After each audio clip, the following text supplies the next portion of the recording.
বুধবার সাত সকালে বৃষ্টিতে ভিজেছে রাজধানী ঢাকা। এতে গত কয়েকদিনের ভ্যাপসা গরমে অতিষ্ঠ হয়ে ওঠা জনজীবনে কিছুটা হলেও স্বস্তি মেলে। বৃষ্টির পাশাপাশি আকাশে জমে কালো মেঘ। আজও ঢাকার আকাশ আংশিক মেঘলা থেকে অস্থায়ীভাবে মেঘলা থাকতে পারে বলে জানিয়েছে আবহাওয়া অধিদপ্তর। সেই সঙ্গে হতে পারে হালকা বৃষ্টি। বৃহস্পতিবার সকাল ৭টা থেকে পরবর্তী ৬ ঘন্টার জন্য ঢাকা ও এর পার্শ্ববর্তী এলাকার জন্য দেওয়া পূর্বাভাসে এ তথ্য জানানো হয়। এতে বলা হয় দিনের তাপমাত্রা প্রায় অপরিবর্তিত থাকতে পারে। দেশের দক্ষিণ অথবা দক্ষিণ পূর্ব দিক থেকে ঘন্টায় ১০ থেকে ১৫ কিলোমিটার বেগে বাতাস প্রবাহিত হতে পারে।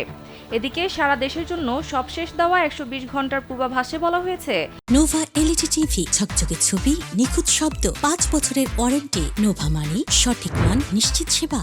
আজ রংপুর, ময়মনসিংহ, বরিশাল, চট্টগ্রাম ও সিলেট বিভাগের অনেক জায়গায় এবং রাজশাহী, খুলনা ও ঢাকা বিভাগের কিছু কিছু জায়গায় অস্থায়ীভাবে দমকা হাওয়া সহ হালকা থেকে মাঝারি ধরনের বৃষ্টি অথবা বজ্রবৃষ্টি হতে পারে।